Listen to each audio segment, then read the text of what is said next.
In the late 1990s, a shy Asian boy in a Swiss classroom hid an astonishing secret. He was destined to become the supreme leader of North Korea.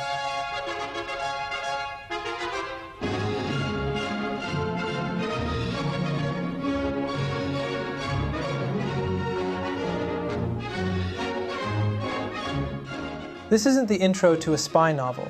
It's the real-life story of Kim Jong-un's hidden youth in Switzerland. Well, who would believe that a communist dictator who suffocated an entire nation actually grown up in a free world? In today's episode, we'll uncover how the young heir to a totalitarian dynasty spent his teen years under an alias in the heart of European democracy. From basketball obsessions and best buddies to secretive handlers and cultural contradictions, this story has it all. But first, if you love deep dive stories about our supreme leader and his beloved kingdom, please hit that subscribe button and ring the bell. Now, let's dive into the secret Swiss school days of Kim Jong-un. Much of Kim Jong-un's life before becoming president. The secretive leader has made his distaste for the West clear. However, his school days in Switzerland tell another story. It's autumn 1998 in Bern, Switzerland. At the Liebefeld Steinhölzli public school, the first day of 6th grade brings a new face to class 6A. A small, hesitant Asian boy in a Nike tracksuit stands by the teacher's side. He's avoiding eye contact, shoulders hunched, clearly nervous. Sensing his shyness, the teacher gently holds his hand and introduces him to the curious class. His name, she says, is Pak Un, and he's the son of a North Korean embassy diplomat. There's an empty seat next to a friendly Portuguese kid who will come to know him as João, so the teacher sits Pak Un there as his new desk mate. Little did those Swiss classmates know that Pak Un was an alias, a cover story for a North Korean prince in hiding. The quiet boy with the bowl-cut hair and budding double chin was Kim Jong-un, son of the North Korean dictator. Even João, who would become his best friend, had no idea of Pak Un's true identity at first. The subterfuge was elaborate. All of Kim's family in Switzerland lived under assumed names, their true identities carefully concealed. Marco Imhoff remembers well the days they used to play basketball together. Most of the time he was shy, not loud, quiet guy. But when we played basketball, he came up. He could be very aggressive, but in a positive way, and loud. And under this false identity, Kim settled into life in Liebefeld, a suburb of Bern. The neighbourhood wasn't the picture postcard Switzerland of Alps and lakes, but rather a 1970s concrete block landscape, functional and unremarkable, not unlike the architecture back in Pyongyang. In fact, Bern's drab, brutalist apartments might have felt oddly familiar to a boy from North Korea. Kim's home in Bern was a cluster of apartments at number 10 Kirschstrasse, a 3-story light orange sandstone building surrounded by hydrangea bushes. The North Korean government had quietly purchased 6 flats in this very building in 1989 for about 4 million Swiss francs, expecting that high-ranking officials' families or children of the Kim dynasty might need a place to stay in Switzerland. Sure enough, by the late 90s, those flats were fully occupied. Kim, his brother, and their minders had turning the building into a little outpost of Pyongyang in the Alps. He doesn't look so menacing as a child, smiling and saluting in a military uniform. But never seen before photos of the North Korean dictator as a young boy foreshadow Kim Jong-un's future as leader of the country's military. To understand how Kim Jong-un ended up here, we rewind a bit. 2 years earlier, in August 1996, Kim Jong-un first arrived in Switzerland from Pyongyang. He was only about 12 years old. Back home, North Korea was a closed, famine-stricken dictatorship. But here he was, in the heart of Europe, about to experience an open society for the first time. Switzerland's neutrality and privacy made it a haven for wealthy and powerful families from around the world, including those from secretive regimes. In fact, the headmistress of Kim's first school in Switzerland liked to remind parents that Switzerland is a neutral country. What did she mean? In a neutral banking haven like Switzerland or Liechtenstein, democratic politicians might not stash money, but dictators certainly do. It was an open secret. Swiss banks and elite boarding schools quietly welcomed the children of autocrats, alongside kids from Western democracies. This cautious, discreet system was ideal for the North Korean elite. So, if you're grooming a future dictator, but want him educated abroad, you send him where people mind their own business. And in the 1990s, that meant Switzerland. Kim's first stop was the International School of Bern, an expensive private English language school for diplomats' children. Tuition cost over $20,000 a year, but money was no object for the Kim family. Kim Jong-un and his older brother Kim Jong-chol spent 2 years there, from 1996 to 1998. His maternal aunt and uncle, who accompanied him, pretended to be his parents. The uncle was officially just a driver at the North Korean embassy under the name Pak Nam-chol. Well, Pak is a common Korean surname, perfect for blending in. Kim's aunt, Ko Yong-suk, kept her Korean maiden name per custom, so outsiders assumed she was the boy's mother. Meanwhile, Kim Jong-un himself was registered as Pak Un, and his older brother as Pak Chol, all accredited as part of the North Korean UN mission in Geneva. In neutral Switzerland, famous for discretion, no one batted an eye at the Asian diplomats' kids living quietly in their midst. Little is known of Kim Jong-un. He may appear a pretty ordinary schoolboy back in his teenage years, but there's nothing normal about his status now. Every morning, young Pak Un was driven to school in a chauffeured car, a perk that raised no suspicions in diplomacy-friendly Bern. Many of his classmates were kids of foreign dignitaries who also arrived in luxury sedans. Kim even wore the school's t-shirt sometimes, emblazoned with the Swiss flag and Bern's bear mascot, looking for all the world like a normal expat kid. In class, he kept a low profile. He was introverted and shy, speaking only when necessary. At home, they ate Korean food and spoke Korean, but outside, the facade of an ordinary expat family was maintained.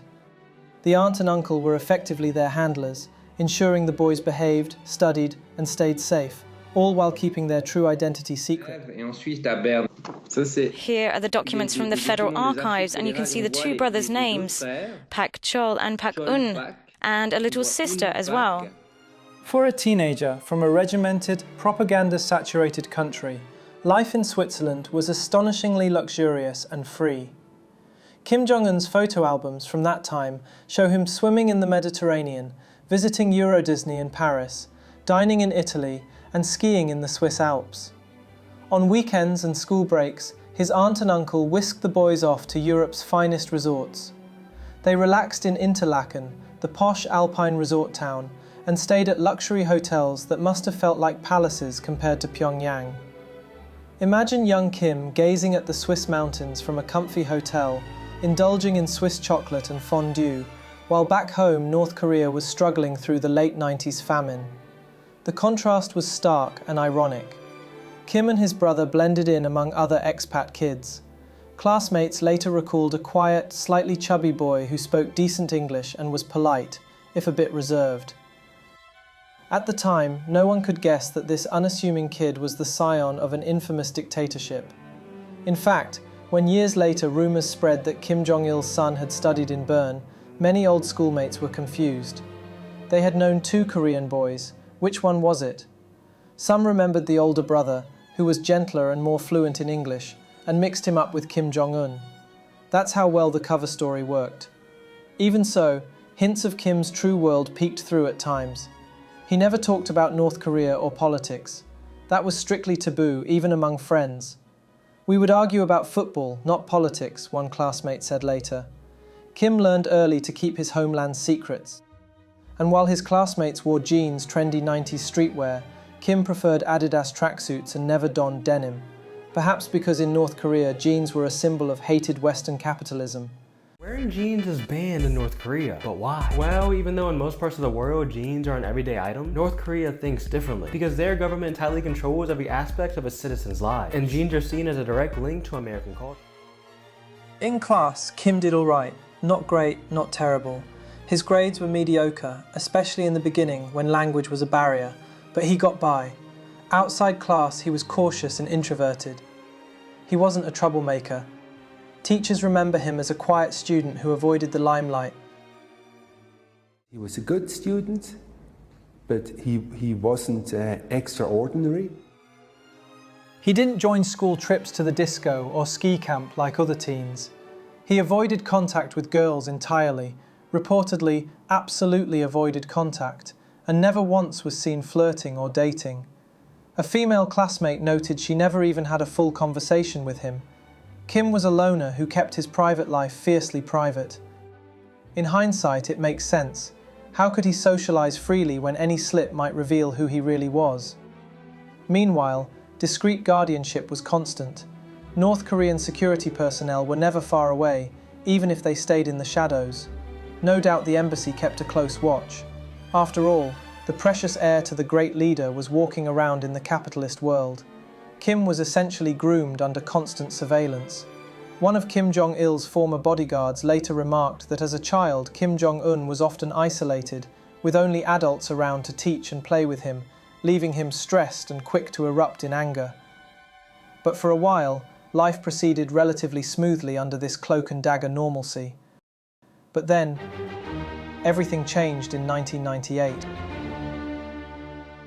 They look like any other couple, walking in Central Park and through Times Square. But tonight, the Washington Post says for nearly 20 years, this husband and wife have kept their true identities hidden. The quiet owners of a small dry cleaning store say they are also the aunt and uncle of one of the world's most notorious dictators, North Korea's Kim Jong-un. In the spring of 1998, as Kim Jong-un finished his second year in Switzerland, trouble was brewing behind the scenes. His beloved mother, Ko Young-hee, had been living in Europe too. She had been effectively exiled to Geneva since 1987, under an alias, after falling out of favour at Kim Jong-il's court. A former dancer, she had enjoyed great influence as the dear leader's partner, until she didn't. In Pyongyang, no one stays in the dictator's favour forever. By the late 80s, a new, younger mistress had replaced her, and Ko was packed off to Switzerland under the diplomatic cover name Jong-il Son. For years, Ko lived lonely in Europe, away from her children, hoping they would eventually join her. That finally happened when the boys came to Bern in 1996. It must have been a bittersweet reunion, mother and sons together, but only under strict secrecy on foreign soil. Then came the bad news. Ko Young-hee was diagnosed with late-stage breast cancer around 1997. By early 1998, she was undergoing intensive treatment in Paris, but her prognosis was grim. This devastating development would soon open-end young Kim's world. Not only was he at risk of losing his mother, the aunt and uncle who were his caretakers suddenly faced a terrifying dilemma.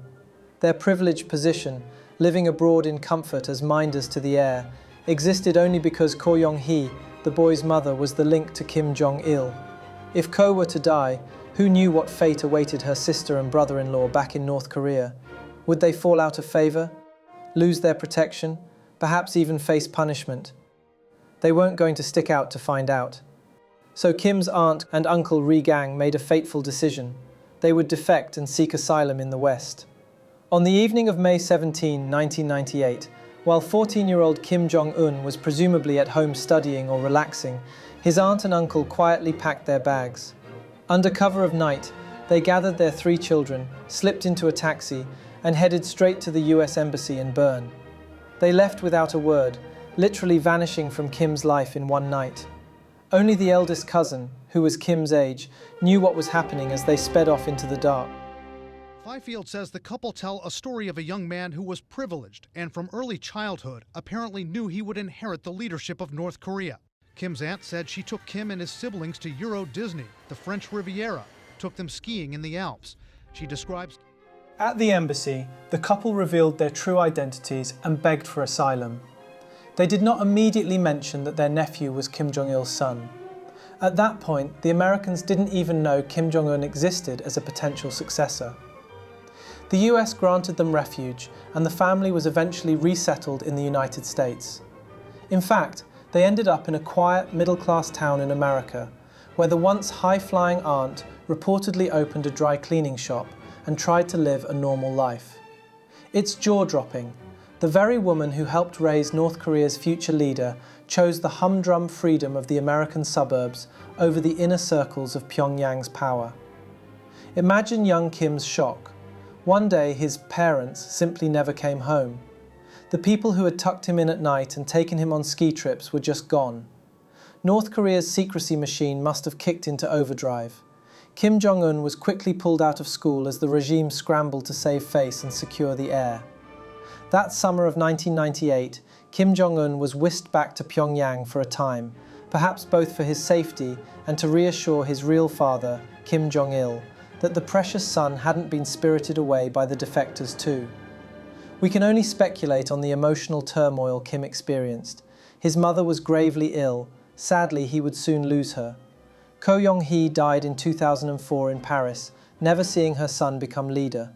His beloved aunt and uncle had effectively betrayed the regime and him by extension, fleeing to the land of the American imperialists he'd been taught to hate. One can imagine the abandonment and confusion he must have felt, and to top it off, he couldn't exactly vent these feelings to his Swiss classmates or teachers. They weren't supposed to know anything. Kim was a teenager carrying the kind of secrets and sorrows that most adults would buckle under.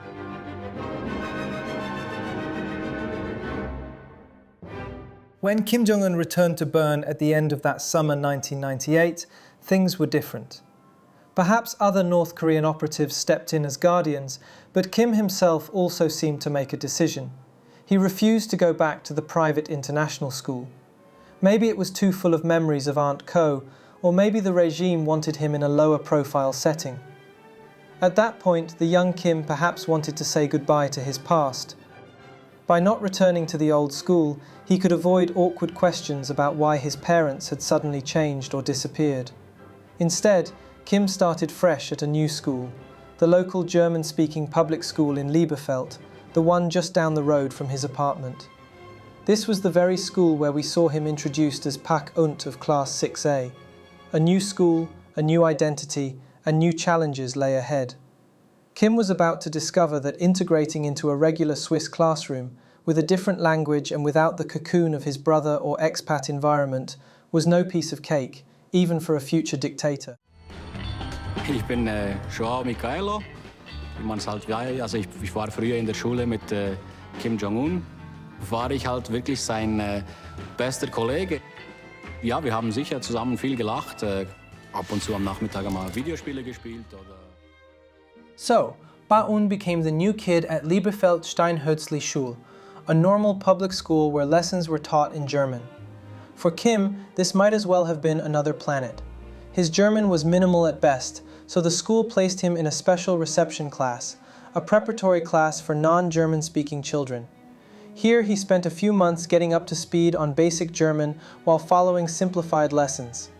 It was a crash course in both language and in ordinary Swiss school life. He wasn't alone in being the new foreign kid. João Mielo, the Portuguese boy who had been assigned as Kim's deskmate, was also new to Switzerland and spoke no German. Joao's family had recently moved from Portugal, so he and Kim instantly had something in common: bewilderment at German grammar, for one thing. The two sat together and, as Joao later recalled, the quiet Korean boy gradually opened up to him. war auch wirklich sehr gut in der Schule, war interessiert an Mathematik, konnte sehr gut zeichnen. It helped that both of them were struggling academically at first. Whenever the class split into ability groups, guess who inevitably ended up in the lower group together? Kim and Joao, side by side. They joked about being the two dumb kids in class. Though in fairness, the deck was stacked against them with the language barrier. This shared struggle forged a friendship. Joao Michaelo remembers that he volunteered to help Kim with his German homework. After all, Joao was picking up German a bit faster since the Romance languages have some similarities. In exchange, Kim Jong-un would help Joao with math assignments. It was a perfect little alliance of underachievers, as one might cheekily put it. We were kind of like a team. I did his German, he did my math, Joao said, describing it as a friendship born of hardship. This tit-for-tat homework pact grew into genuine camaraderie. The two boys started hanging out after school, and Joao became Kim's closest friend during those years. I only believe it if I see a picture. And I saw a picture and I can't believe it. It's a strange feeling in the stomach. Classmates noticed that once he got more comfortable, Pak Un could be good-humoured and even funny. He was a good friend, a good guy. Lots of kids liked him, Joao recalled of Kim. Another classmate, Marco, remembered Kim as always good for a laugh in class. Kim was polite and mostly kept to a small circle, but he wasn't a pariah. Despite North Korea's many enemy countries, Kim managed to get along with classmates of all nationalities, even those from countries who were enemies of North Korea. Politics simply never came up. They were regular kids talking about regular kid stuff. Yet, there were also moments when the frustrations of living behind a language barrier showed. Other students recall that early on, Kim could be short-tempered or physically rough when he couldn't express himself. If the Swiss kids chattered away in the Swiss-German dialect, Kim might scowl, kick shins, even spit in annoyance. He kicked us in the shins and even spat at us, annoyed, one girl remembered, noting how frustrated he became being unable to understand the local slang. These incidents passed, and as Kim's German improved over time, he thawed and became more sociable, eventually fitting in better. By the time he moved up to 7th and 8th grade, he could get by in German well enough to follow lessons and chat a bit. Kim remained somewhat introverted and guarded. He didn't invite people over to his place often. He also had an intense competitive streak that came out especially in sports. One classmate, Chuckles, that Kim hated to lose. Winning was very important to him. If there's one arena where this quiet kid truly unleashed himself, it was on the basketball court. When we played basketball together and during sports, and he always looked like a pro in his NBA clothes. Also the Nikes, the good ones, you know, the Air Max. That was the time from Shaquille O'Neal and Michael Jordan. If young Kim Jong-un had a happy place in Switzerland, it was the basketball court. The shy, reserved student transformed when it was time to play ball. Every day at 5 p.m., as soon as the school bell rang, Kim and his pals would dash to the outdoor basketball court. If the court at their school was occupied by older kids, no problem. They'd trek 10 minutes to a neighboring Liebefeld High School's court to get their game in. Kim took these games dead seriously. He showed up decked out in full Chicago Bulls gear every single time. An authentic Bulls Jordans number 23, matching Bulls shorts, and top-of-the-line Nike Air Jordan sneakers. He even had a professional-grade Spalding basketball with the NBA logo, the kind of ball no ordinary Swiss 14-year-old could easily get. This was the late 90s Bulls dynasty era, and Kim Jong-un was utterly obsessed with Michael Jordan and the NBA. One can imagine him emulating Jordan's moves on the court, tongue out, fadeaway jumper, the works. His classmates were in awe of his gear and gadgets. Remember, Kim had resources at his disposal that others could only dream of. Nicola, the friend who often played basketball with him, recalled that every kid in school wanted Air Jordans, but they cost over 200 francs. We couldn't afford them. Pak Un had several pairs in different colors. Indeed, Kim's closet was apparently a sneakerhead's treasure. And it wasn't just shoes. At home he had all the latest tech toys. In the pre-iPod era, he owned the most cutting-edge music player of the time, a mini-disc player. He had a Sony PlayStation for video games and a stack of movies that hadn't even hit Swiss theaters yet. We didn't know where the uncles from the embassy got all these movies, Joao later marveled. But somehow, the North Korean minders supplied young Kim with a constant stream of Hollywood action flicks and Jackie Chan kung fu movies. Kim's apartment in Bern became a kind of after-school clubhouse for him and a few close friends. Joao and the other boys loved hanging out at the Pak residence because it was jam-packed with cool stuff. They would gather around the TV to watch Jackie Chan movies, James Bond films, and countless Hollywood blockbusters, over and over again. In those afternoons, the future supreme leader of North Korea was just another teen glued to action movies, cheering the heroes and laughing at the jokes. By all accounts, back-school hours were the highlight of Kim's life in Bern. Clearly, school was not the main focus. Life began when classes ended. On the basketball court, Pak Un's competitive fire blazed. He might have been one of the shorter kids, but he played with an intensity that could intimidate taller opponents. He could be aggressive and often indulged in trash talk, one account says. A classmate observed that he was very serious on the court, almost never smiling or talking, just focused on the game. When things didn't go his way, temper tantrums ensued. It wasn't uncommon to hear him cursing loudly in Korean if his team was losing, not that any of the Swiss kids understood his swearing. In one notorious incident, after losing a game, Kim slammed his head into a wall repeatedly in frustration, startling his friends who had never seen someone react quite like that. Some of the Swiss kids were even frightened to tears by the outburst. For Kim, winning meant everything. Losing triggered an emotional overflow that he struggled to control. In fact, Kim's love of basketball was one of the most genuine expressions of his personality during his Swiss years, and it had been encouraged by his mother. Ko, like many a hopeful mom, subscribed to the old wives' tale that playing basketball would make her short son grow taller. To her delight, Kim Jong-un did end up a bit taller than his father and grandfather. He reached about 5 feet 7 inches, surpassing Kim Jong-il, who famously wore platform shoes to boost his 5 feet 3 inch height. Perhaps the basketball did add a few inches, or maybe it was the Swiss cheese. Either way, his mother was pleased, and Kim gained a lifelong passion. America has just witnessed a truly strange encounter. Who became the first American to meet with the new leader of North Korea? The wild child of basketball, Dennis Rodman. Right there, splashed all over the front page of the newspaper with the new leader, Kim Jong-un, and our own... This passion for American basketball led to one of the most bizarre friendships in geopolitical history many years later. As an adult, Kim Jong-un would invite none other than Dennis Rodman, former Chicago Bulls star, to Pyongyang multiple times, forming an unlikely bond over hoops. Why Rodman? Well, back in 1997, while in Switzerland, Kim had once taken a train trip to Paris to watch an exhibition game featuring NBA players. He even got photos with Chicago Bulls role player Tony Kukoc and a young Kobe Bryant. The one player he didn't get to meet on that trip was Dennis Rodman, who was also in that exhibition tour. Kim had to settle for a glimpse from afar. That always irked him. He had collected an autograph from his idol Michael Jordan and pictures with others, but Rodman was a missing piece. Nearly 20 years later, as the supreme leader of North Korea, Kim fixed that gap in his collection by simply summoning Rodman to Pyongyang. Kim Jong-un, like the relationship there. Yeah. First of all, how were you friends? It wasn't dope in the beginning. How did it happen? And he loved Chicago Bulls. He contacted Michael first.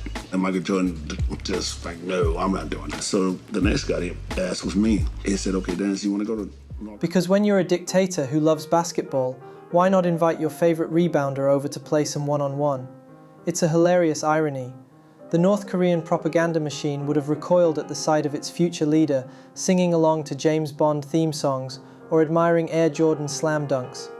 Yet there he was, fully immersed in the pop culture of the nation he'd later call his arch-enemy. Kim's adolescence in Bern was filled with the very decadent influences that North Korean kids could only hear about in banned foreign radio broadcasts. He got to live a double life, socialist royalty in private, regular Western teenager in public. But Rodman had already tweeted this to the world from North Korea: "I'm not a politician. Kim Jong-un and North Korean people are basketball fans. I love everyone." By 2001, Kim Jong-un had spent around 5 years in Switzerland. He had grown from a timid 12-year-old to a somewhat more confident 17-year-old. Interestingly, a bit on the heavy side, Swiss cheese and chocolate fondue may have contributed to his increasing chubbiness. He passed his classes, even advancing into part of 9th grade at a nearby high school in König, but he would not graduate there. Around Easter of 2001, everything accelerated. Kim received an urgent message. His father, Kim Jong-il, wanted him back in North Korea immediately. It was time to assume his role in the Kim family saga. One day, without any warning to the school, Pak Un simply stopped coming to class. Teachers and classmates were left scratching their heads. The quiet Korean kid just vanished. A teacher reportedly said they had no idea what happened to him. One day he was there, the next day he was gone. Only Joao, his closest friend, got a hint of what was about to happen. On Kim's last evening in Bern, he invited Joao to sit with him on a bench at the bus stop near his apartment, the same bench where they had waited many times after playing basketball or hanging out. That night, Kim Jong-un opened up to Joao in a way he never had before. He confessed his true identity, that he was not Pak Un, not the son of a mere diplomat, but the son of North Korea's leader, essentially North Korean royalty. He explained that he was being called back home, likely to begin training to succeed his father. "I might have to take over my country," he admitted, saying he wouldn't be coming back to Switzerland. My heart is full of hope for the future, she says. The young general is my age, but he reminds me of his grandfather and his father. And the cult of personality the Kim dynasty's power rests on was also on... It must have been a surreal conversation for João, a teenager whose biggest concern was what career to pursue one day. Kim turned to his friend and asked, "What do you want to do in the future?" Caught off guard, João mumbled that maybe he'd become a chef, like his dad. He hadn't really planned that far ahead. The two boys sat there, aware that this was goodbye, their paths about to diverge drastically. After Kim left, his Swiss classmates would not see or hear from him again for nearly a decade. The next time the world caught a glimpse of him, it was 2010. He appeared, slightly obscured, on a balcony in Pyongyang next to his ailing father, and was officially unveiled as the great successor. The chubby teen from Bern had metamorphosed into a portly young man in a Mao suit, poised to inherit absolute power. For João and others who knew Pak Un, it was astonishing. Pak Un is Kim Jong-un. The quiet kid who played Nintendo with us is now threatening the world with missiles. One can imagine the cognitive dissonance. João Michaelo, by then in his mid-20s, was working as a chef in a restaurant in Vienna, a very normal life. He later told reporters he couldn't reconcile the media image of Kim, the dictator, with the good friend he remembered from school. "All I know is the guy I knew in school," he said, wistfully recalling the fun times they had and expressing hope that his old pal was still in there somewhere. Plötzlich waren Leute von ihm bei mir im Restaurant und haben eigentlich gesagt, ja, wir sind auf Anordnung von ihm da.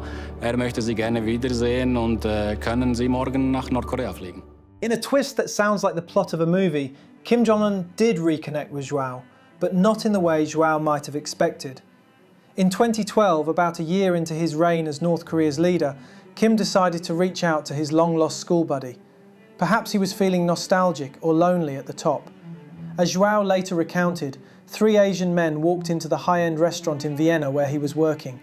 They didn't say much, but the next day João was on a plane, first class. Only when he landed did João realize he was in Pyongyang, North Korea. It must have been the most intense, perplexing trip of João's life.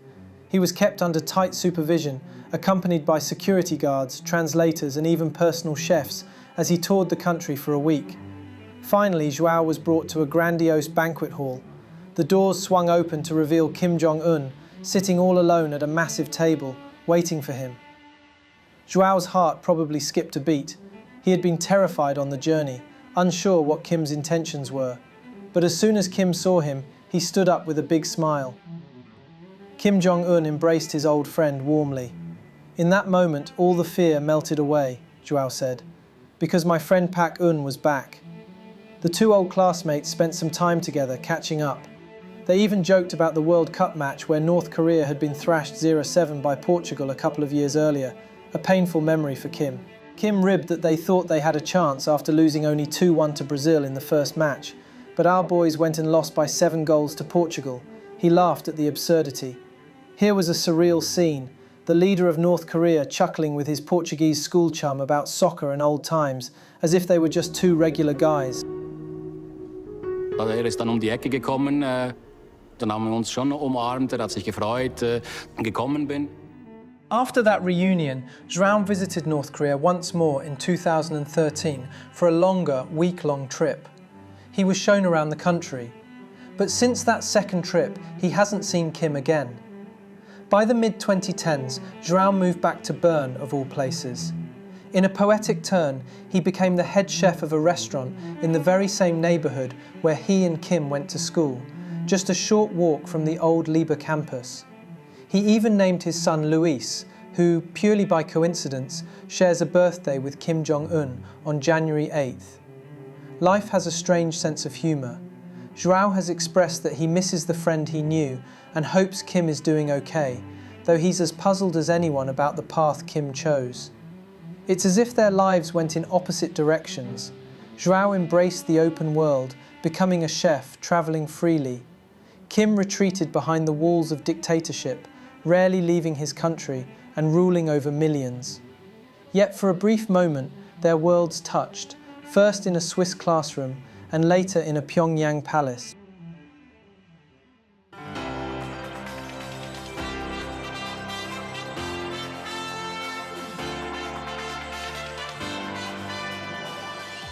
The story of Kim Jong-un's secret Swiss childhood is more than just a curious footnote in history.